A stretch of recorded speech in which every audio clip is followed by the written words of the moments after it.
From Interior Alaska's most trusted news source, this is the Fbx Evening News. Good evening and welcome to our broadcast. It is Happy Halloween to you all, and even though we are in festive outfits, we do have a somber story to report as our lead. So a Healy man is dead due to a single car accident this morning. Alaska State Troopers responded to the collision on Healy Spur Road in Healy just after midnight. Now, according to a release, the call came in from the University of Alaska Fairbanks EMS reporting a single vehicle fatality collision. An investigation revealed that 24-year-old William Revley of Healy lost control and rolled his Chevy Suburban. 2 other passengers were in the vehicle and received minor injuries but refused medical attention. Revley was killed in the crash, and troopers say alcohol does seem to be a factor in the accident. Now all occupants were wearing their seatbelts and next of kin has been notified. In other news, the State Department of Environmental Conservation says regulations they are proposing would not affect an initiative passed by borough voters. The initiative stops the borough from regulating air quality. A group led by State Representative Tammy Wilson turned in enough signatures to get the issue on the ballot, and it passed in the last municipal election. Wilson says regulating air quality should be a function of the State Department of Environmental Conservation. However, some say the new regulations being proposed by DEC would allow the borough to again regulate air quality. The DEC has proposed some regulations addressing various aspects of the PM 2.5 problem. So in the situation for Fairbanks, where the initiative Proposition 3 was passed, that basically prohibits the borough from regulating or prohibiting or curtailing use of the appliances or the fuel. DEC's proposed regulations will not nullify or impact the voter initiative. Mental support agencies organized a crisis intervention training for local law enforcement. During the week-long program, police from different departments learned how to de-escalate a situation when approaching someone suffering from a mental illness. With the new skills, police can help the mentally ill reconnect with health care support rather than be arrested. The National Alliance on Mental Illness helped organize the training with a grant from the Alaska Mental Health Trust Authority. Today, police learned the complexities and stigmas about post-traumatic stress disorder. I'll tell you, a general misconception is that these are behavioral problems. Like these folks are acting out because they have wrong thoughts or because they have poor coping skills or because they just weren't raised right. But in general, that's not the case. In general, these are brain illnesses that require treatment. And so it's much more like a heart attack or a sore throat than it is like somebody misbehaving. You can call and ask for a specialized police officer, a crisis intervention trained police officer, and have them respond to the scene. And when they come on, they do an amazing job of calming the situation. A new proposal by the State Officers Compensation Commission seeks pay raises. The governor, lieutenant governor, and commissioners would all receive raises under the proposal. The commission was formed to review salaries and benefits for office holders and lawmakers. The commission plans to finalize the preliminary recommendations next week in Anchorage. The increases, if approved, would become effective July 1st. The governor's salary would increase by roughly $5,000. Lieutenant governors would increase roughly $4,000, and salaries for commissioners would increase nearly $9,000. Airport planners are looking at Fairbanks for a possible growth in air cargo volume. Anchorage handles the second largest volume of cargo air in the United States, and continued growth between North America and Asia is expected to exceed the limits at Ted Stevens Anchorage International Airport. Planners in Anchorage are looking to send the extra cargo planes to Fairbanks in order to help with congestion and to still keep those cargo flights in the state of Alaska. The plan provides capacity for nearly 23,000 cargo flights to Anchorage before Fairbanks would be used as a secondary spot. Unity Outreach Incorporated is having its first Unity Through Cultures event this weekend. There will be a variety of different cultures displayed through clothing, music, dancing, food, and much more. Now, this is a family event and everyone is invited to join. The event will kick off this Friday and Saturday from 7 p.m. to 10 p.m. at the New Jerusalem Church of God in Christ, which is located at 2515 Mission Road of North Pole. The purpose of the event is to get a better understanding of different cultures, traditions, beliefs, and values. Barbie Baumgartner, president of Unity Outreach Incorporated, explained the purpose of the event and why it's so important to know about others' traditions. and try to unite the community. And not just for me, I know that there's probably other people in our community that have the same task, the social services, etc., to counsel somebody, to help somebody. It's really good to know about their traditions and their culture. If you have a nationality and you would like to come and just maybe say hello to the community, just come out and just speak in your language and just say hello. You're welcome. I don't have enough countries yet, so I would really appreciate more people coming out. Okay, well, when we come back, we have a spooktacular Halloween edition of Fairbanks Flavor. And little ghost ghouls and goblins are costing more each year. We'll tell you about one of the busiest days of the year, which is today. Those stories are next. Stay with us. Welcome back to the Fairbanks Evening News. There will be a community lesbian, gay, bi, transgender equality rally held next week in effort to support House Bill 139. Now, House Bill 139 would make discrimination based on sexual orientation, gender identity, or gender expression illegal in our state in the areas of employment, credit and financing, public accommodation, and sale and rental of real property. This bill would do that by adding to the current powers of the Human Rights Commission, which already prohibits discrimination based on race, sex, religion, or national origin. There will be a panel with guest speakers, Chancellor Brian Rogers, Representative Beth Kurtula, Student Regent Courtney Enright, and Alaska ACLU Executive Director Josh Decker. And what makes this really exciting is that after the speakers have a chance to speak, audience can ask questions, and they will be moderated by Pete Penny, who's the faculty sponsor for the UAF GSA. So we invite all of the public to come and attend this event. It'll be very informative and a lot of fun. Halloween is considered one of the busiest days of the year for retailers. At the same time, the participation from adults and children seems to have grown even more by every year. For the past 3 years, John Tees and Melissa Richardson have been going over the top with their decoration, and this year is no different. Their residents at the junction of C Street and Juneau have transformed their yard into a massive graveyard scene, complete with hideous creatures and huge moving spiders. What has inspired these two to celebrate Halloween in such a manner? It was actually all Melissa's idea to decorate. She's been decorating for years, and the last 3, I think, years now we've been doing it, and just every year adding a little bit more and a little bit more, and trying to decorate the yard and make an exciting neighborhood. There's at least probably 50 to 60 headstones and parts and different zombies and things, and a lot. It is a Thursday night, and it just so happens to be Halloween night as well. And this week's Fairbanks Flavor features a pumpkin recipe. Hi, welcome to Fairbanks Flavor. I'm Lisa Gambardella, and this is Gambardella's Pasta Bella.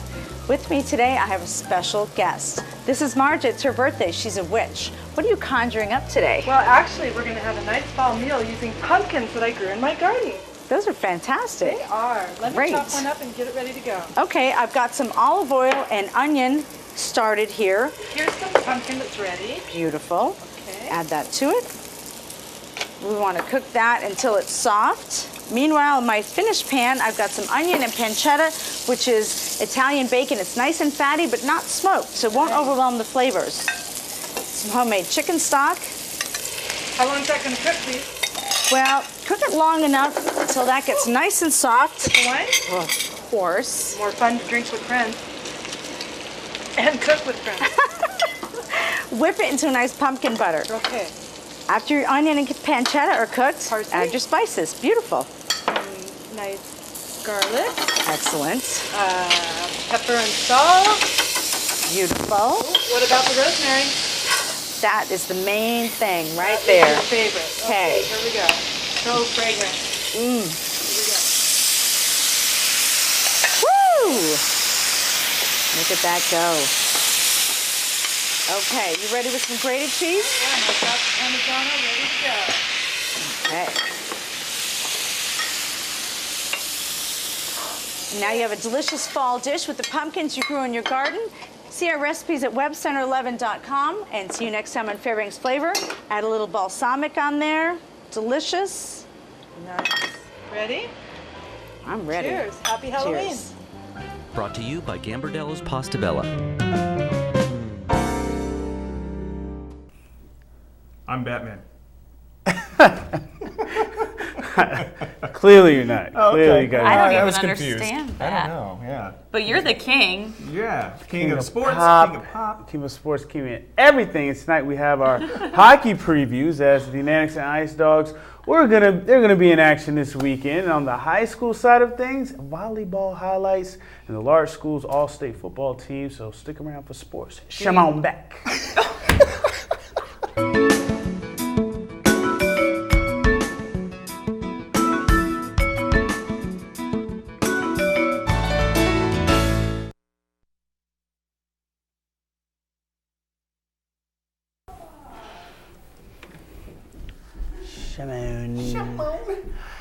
Shimon. Find a place to do the heat somewhere. I don't know. I gotta find. Second place. I don't think I have one of those. Start throwing in some MJ lines. The Hutchison volleyball game was a thriller. I know. Well, it really wasn't a thriller. None of the games last night were thrillers at all. Bad.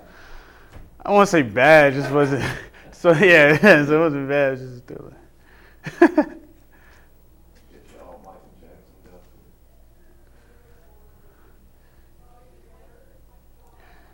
And they will be looking at the man in the mirror.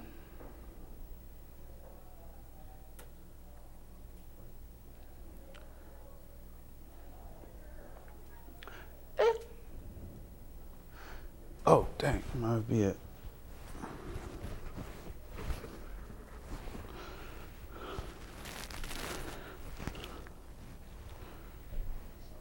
Okay.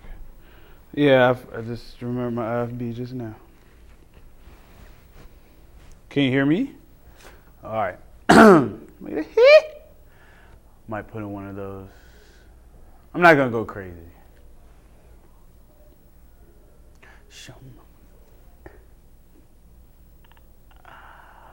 Yeah, something with a glove.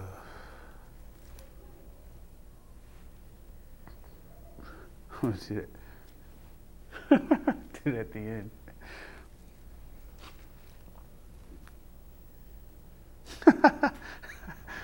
Oh, you're retarded.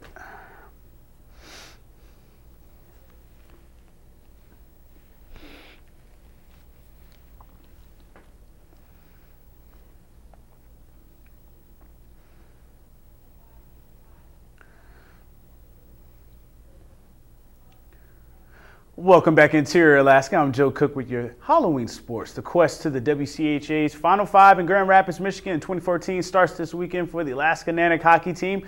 They'll have to look at the man in the mirror. It will be the first conference games for the Nooks, a part of their new conference on Friday. And Saturday night against Northern Michigan at 7 o'clock at the end of the non-conference schedule, the Natics went 3-1-2 and had 3 straight comfort-behind victories and won their second consecutive Bryce Alaska Gold Rush title. The Wildcats already got a taste of WCHA play, splitting 2 games against Michigan Tech last weekend. Northern is led by Stefan Vigier with 6 points and CJ Lugowitz 5. Both goalies, Matthias Dahlstrom and Michael Doan, allowed 2.5 goals on average. The Natics' Joey Davies got his first collegiate point in the tie against Mercyhurst. I talked to him and head coach Dallas Ferguson about special teams, which is of note after the Lakers scored on 3 power plays to force last weekend's tie. That's probably the frustrating part, is that you work on it quite a bit and then you don't get the results. But you know what? That's what it's all about, is being able to respond and get better and do the things you need to do to have success in those situations. And that's what these guys are doing. That's what our staff's doing. So it felt really good to get that first point out of the way. To contribute, it feels great. It's really tough here. The competition's really tough. So to be able to get that out of the way is really nice. We had a really good practice on Tuesday that was really intense, and that's the way we're going to have to play this weekend to get points. Now, obviously, those games are important, the non-conference games, but when you're playing for points, things get a little more intense, so we need to be ready to go from the drop of the puck tomorrow night. And the Fairbanks Ice Dogs have a pair of road games this weekend in the Snatch taking on the Wenatchee Wild. This could be the opposite of bad for Fairbanks. The Wild are the Midwest Division basement team right now with 5-8-2 record. Goalie Chase Perry is allowing 2.5 goals per game and is ranked last in the NHL in saves percentage, 90%. However, Wenatchee's trump card is the power play. The Wild are second in the league in successful power plays. The Ice Dogs are 2-3 in their last 5 and are coming off a 4-2 win against the Minnesota Magicians. Fairbanks has a 6-2 road record this season. Getting points will allow them to keep pace with the division leader Kenai. The Brown Bears have 7 wins in a row with 24 points. The Ice Dogs are third in the Midwest with 20 and are a point back of the Wilderness. After this weekend, the Ice Dogs will be back in the dip for almost a month for 3 home series. And last night in the interior, the high school volleyball season is just about over. At North Pole High School, the Patriots had senior night as their 7 seniors were recognized before the game. The Wolfpack, the visitors, they thought about spoiling their night, and they took the first set 25-10. Stella Knox had a game-high 9 kills and 5 aces. Ruthie Hebert put up 13 blocks, and Denali Hodgson chipped in 5 kills for West Valley. Amanda Stiers had a team-high 6 kills for the Patriots, who tried to battle back, but West Valley got the sweep, winning the next 2 sets 25-18. The Wolfpack improved to 9-2 overall and 5-0 in the MAC. The Patriots are 0-5 in conference and 4-10 overall. And back in the interior, the Lathrop Malamutes hosted the Allison Ravens. We pick up this one in the third set as the 2 teams split the first 2 sets. The last 2 sets will be pretty close, but the Malamutes will eventually get the edge. Sophomore libero Carly Fitzgerald and senior Song Ebbison did their usual as Fitz had 17 digs and Song dished out 29 assists. The big pickup was freshman Cheyenne Dilbert, who came up from JV. She had a game-high 14 kills for the Malamutes. The Ravens were there throughout behind the play of Larissa Franklin's 18 digs and 4 kills. Katie Browder had 16 digs and 3 aces. Lathrop gets a 4-set win and is now 4-4 overall, while the Ravens dropped to 3-9. We get into our heads a lot, and it was the little things that messed us up, and our energy level was kind of down, so I think that kind of caused us the loss, but we're still working through it, all the little things, because we're a new team. It's all about talking to each other like, hey, calm down, focus, hey, breathe. Like, that's all we need to do, breathe, focus on each other, be a team. It's not necessarily that it was a tough game, it was that it was an off day, but we had to pull it together. We're a team, that's what we do. Yesterday, we mentioned that Lathrop's Chris Seminario was first team Large Schools All-State, along with Luke Baylash getting Assistant Coach of the Year. And here are the other Large Schools interior players who made All-State. On the second team offense, West Valley quarterback Charles Suddeth. At receiver, West Valley's Devin Cooks and Lathrop's Derek O'Neill. Tight end Terrell Ford of the Malamutes also made the squad. On the offensive line, Roddy West of West Valley at center, Zachary Wall at tackle, and Lathrop's Logan Dowell at guard. Joining Lathrop's Marcus Brown and Nathan Barnett on the second team defense is senior defensive lineman Jeremiah Webb. West Valley's Jacob Vinton and Trusty Sigmund were also second-team Large Schools All-State defense. And that'll do it for sports tonight. Thanks for rocking with me for a little while. You know I like to rock with you. You get it? Mike Jackson. All right. Mike Schultz has your full weather forecast coming up next, and we'll catch you next time.